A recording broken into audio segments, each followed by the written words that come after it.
各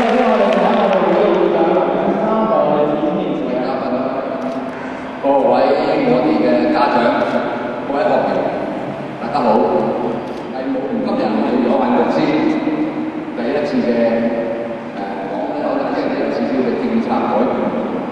我哋藝武咧喺1999年已經成立㗎啦，數到下咧18年，但係到2年咧，我哋10年啦，我哋打一張藝武聯盟後邊嗰間公司咧有個總會。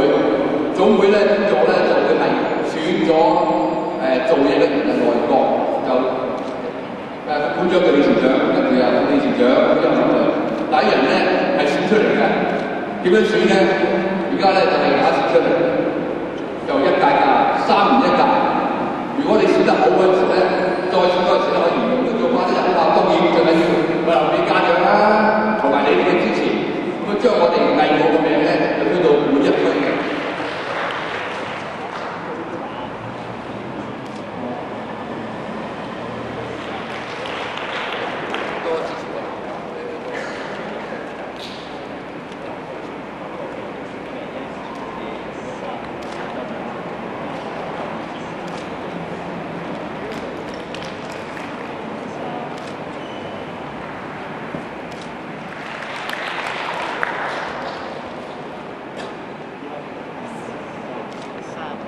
多張啊！1、2、3，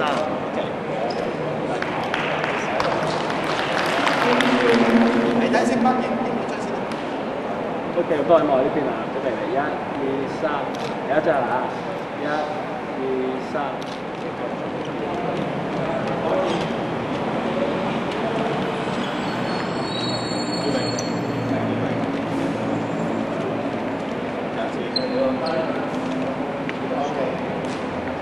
咁今日嘅理事會咁全體今日合照啦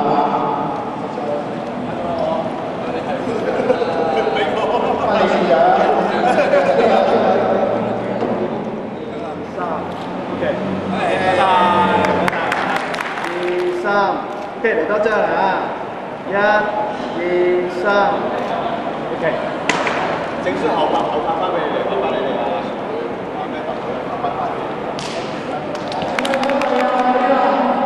好啦，嚟多張啦！1、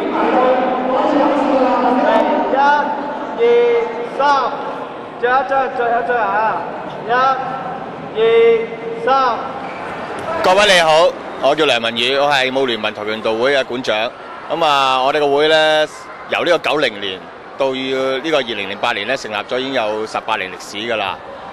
當初嗰陣時咧，由我幾個師兄弟咧志同道合，覺得跆拳道咧係一個精神咧可以帶到個社會咧個發展嘅，所以成立咗藝武聯盟跆拳道嘅。至今嚟講咧，我哋學生咧有1萬人嘅，超過1萬人次嘅。其中咧有成300幾人咧就係我哋黑帶嘅教練嚟嘅。我哋教練啊同埋山一分佈咧，全香港、九龍、新界、離島都有嘅。大部分咧都有好多政府啊，成咧支持我哋嘅，去成立啲跆拳道班啊、培訓班啊、研習班呢啲嘅。喺國際性嘅比賽裏邊咧，其實我哋都要參與嘅。例如咧好多邀請賽啦，由呢個 WTF 啦，世界跆拳道聯盟咧搞嘅比賽啦，去越南打比賽啦，去台灣打比賽啦，同埋澳門啦，都試過呢個比賽嘅。我哋香港嚟講咧，我哋都有參過邀請賽，就係邀請世界各地嘅member 咧嚟打呢個比賽嘅。例如城市金杯賽啦，我哋個會咧都派出好多傑出嘅分子出去比賽。當中咧好多個獎項咧都攞到翻嚟，例如攞咗好多冠軍啦咁樣。喺我哋而家咧，將來咧嘅發展咧，其實嚟講，我哋都會希望咧喺個社會裏邊咧，更加去大家融合啲嘅、和諧啲嘅。希望喺呢個主導咗我哋咧，喺我哋跆拳道個會咧，同埋社會咧，同埋政府嘅架構裏邊咧，更加去培訓多啲對社會對有成長嘅咧學生。大家好，我個名叫潘盈芝。我係藝武聯盟跆拳道，而家係2段，今日將會考黑帶3段。咁我依家我由1997年開始就喺藝武聯盟跆拳道度學跆拳啦。咁當年我其實係Form 1嘅啫。咁因為我有朋友咧就係參加跆拳道，咁佢哋玩得好開心，咁佢叫我加入一齊玩下，試下呢個活動。咁我就開始玩啦。咁喺呢個途中咧，我識到好多朋友。咁咧喺學校唔識，喺學校唔會有嘅，因為學校係一個讀書嘅地方，好辛苦，好黑嘅。咁但係咧，我喺跆拳道咧，除咗可以運動啦，同埋出身汗之外咧，仲識到好多朋友。咁我會有時間去做一啲學校課餘嘅活動咯。另外咧，我學跆拳道嘅途中啦，咁我哋會咧仲搞咗好多其他嘅活動，例如行山啦、AYP 啦、參加少年警訊嘅活動啦。令我識得更加多嘅朋友啦，同埋咧學咗leadership 啦。學咗好多其他嘅嘢，咁呢個過程好開心咯，所以我一路維持咗成10幾年。